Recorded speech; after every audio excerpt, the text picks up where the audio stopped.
ជាបានជំងឺផ្សិតជាហើយតើធ្វើម៉េចដើម្បីកុំឲ្យបញ្ហាផ្សិតនេះកើតឡើងមកវិញបងប្អូនបញ្ហាផ្សិតកើតឡើងចំពោះស្ត្រីនៅពេលដែលចាប់ផ្ដើមមានជំងឺផ្សិតគឺអាចនឹងក្នុងមួយជីវិតរបស់គាត់កើតចាប់ពី2ដងទៅ3ដង4ដងឬក៏5ដងក៏មានដែរបណ្ដេថាអ្នកដែលកើតមានជំងឺផ្សិតធ្វើការព្យាបាលបានត្រឹមត្រូវឬក៏ថែទាំសុខភាពមិនបានល្អគឺបញ្ហានេះនឹងកើតឡើងម្ដងហើយម្ដងទៀតតែតែលឺបងប្អូនរអ៊ូថាជំងឺផ្សិតព្យាបាលអត់ជាទេព្យាបាលជាហើយវានឹងកើតឡើងមកវិញរយៈពេល2ថ្ងៃ3ថ្ងៃឬក៏មួយសប្ដាហ៍ក្រោយការព្យាបាលអញ្ចឹងតើយើងគួរធ្វើបែបណាបើសិនជាចង់ធ្វើការព្យាបាលបញ្ហាផ្សិតជាហើយកុំឲ្យមានការរើឡើងមកវិញខ្ញុំចែករំលែកជាមួយនឹងតិចខ្លះជូនដល់បងប្អូនទាំងអស់គ្នាការដោះស្រាយបញ្ហាផ្សិតទ្វារមាសគឺយើងត្រូវការប្រើពេលវេលាផ្សិតមានដំណាក់កាលរបស់វាបងប្អូនមានដំណាក់កាលទី1ទី2ទី3បើសិនជាកម្រិតទី3ឬក៏កម្រិតឆ្លងកើតទៅជាប្រភេទកង់ទីដែរបណ្ដេថាកម្រិតនេះវាខ្លាំងការធ្លាក់សក់របស់យើងវាក្តាំងជាប់នៅខាងក្នុងចិញ្ចើមទ្វារមាសការព្យាបាលបញ្ហាផ្សិតគឺត្រូវការប្រើពេលវេលាយូរបន្តិចចន្លោះពី3ខែទៅ6ខែទៅតាមអក្សរអ្នកជំងឺជាក់ស្ដែងនឹងធ្វើការតាមដានសុខភាពគាត់ជាក់ស្ដែងហើយការព្យាបាលបញ្ហាផ្សិតវិធីណាក៏ដោយទាមទារបងប្អូនធ្វើការព្យាបាលវាឲ្យជាដាច់ចាំយើងផ្អាកនៅក្នុងការធ្វើការព្យាបាលនេះ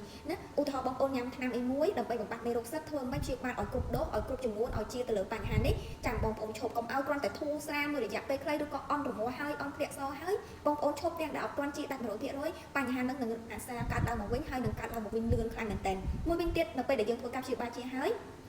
កុំឲ្យធ្វើប្រហែសក្នុងការថែទាំសុខភាពទៅលើការញ៉ាំចំណីអាហារកុំឲ្យញ៉ាំម្ហូបអាប់ឬក៏ប្រភេទម្ហូបម៉ាំផ្អកច្រើនញឹកញាប់ពេកឬក៏បុកក្រហមច្រើនពេកឬក៏ហឹលខ្លាំងពេកអានោះបងប្អូនជៀសវាងបានគឺកាន់តែល្អបើមិនជាបងប្អូនជាបញ្ហាផ្សិតហើយបងប្អូនទៅញ៉ាំប្រភេទអាហារអស់នឹងច្រើនគ្រឿងសមុទ្រគ្រឿងអីហ្នឹងគឺវាងាយក្នុងការបង្កបាក់តេរីបង្កមេរោគផ្សិតឡើងមកវិញបងប្អូនអាចនឹងធ្វើទុករមាស់ឬក៏ធ្វើទុកទៅលើបញ្ហាផ្សិតឡើងមកវិញដូចគ្នាហើយរឿងមួយទៀតបងប្អូនដែលគេអត់គ្រប់គ្រាន់គិតច្រើនញ៉ាំទឹកបានតិចក៏ជាកត្តាដែលធ្វើឲ្យយើងមានបញ្ហាផ្សិតកើតឡើងមកវិញដូចគ្នាអញ្ចឹងយើងត្រូវតែញ៉ាំប្រភេទអស់នឹងឲ្យបានគ្រប់គ្រាន់គេញ៉ាំបានគ្រប់គ្រាន់ដែរជ្រើសរើសប្រភេទវីតាមីនអាហារបងប្អូនអីជំនួយសុខភាពឲ្យបានល្អហើយរឿងសំខាន់ទី3គឺការអនាម័យកំឡុងពេលគេងនៅមួយដៃគូបងប្អូនក្រោយគេងនៅមួយដៃគូត្រូវតែប្រញាប់ទៅងំចេញប្រញាប់ទៅលាងសម្អាតឲ្យបានត្រឹមត្រូវឲ្យបានច្បាស់លាស់កុំឲ្យបងប្អូនធ្វើប្រហែសក្នុងការទុកអាបញ្ហានឹងចោលឬក៏ក្រោយគេងនៅមួយដៃគូហើយនឹងមានការលាងសម្អាតវានឹងធ្វើឲ្យបងប្អូនមានការបង្ករោគឬក៏កើតនៅប្រភេទបញ្ហាផ្សិតនឹងដូចគ្នាហើយសម្រាប់ចំណុចមួយទៀតនោះគឺតើតងជាមួយនឹងការញ៉ាំថ្នាំផ្សះច្រើនពេកក៏ធ្វើឲ្យយើងមានបញ្ហាមេរោគផ្សិតច្រើនដូចគ្នាដែរហើយខ្ញុំលើកទឹកចិត្តបងប្អូនជ្រើសរើសប្រភេទអាហារជំនួយបន្ថែមទៅលើសុខភាពទ្វារមាសសុខភាពរាងកាយរបស់យើងផងណាហើយបើសិនជាមានចម្ងល់មានបញ្ហាបងប្អូនចង់សាកសួរបន្ថែមសូមឆាតឬក៏ខមមិននៅក្រោមវីដេអូនេះនាងខ្ញុំនឹងផ្ដល់ជាដំណោះស្រាយជូនបងប្អូន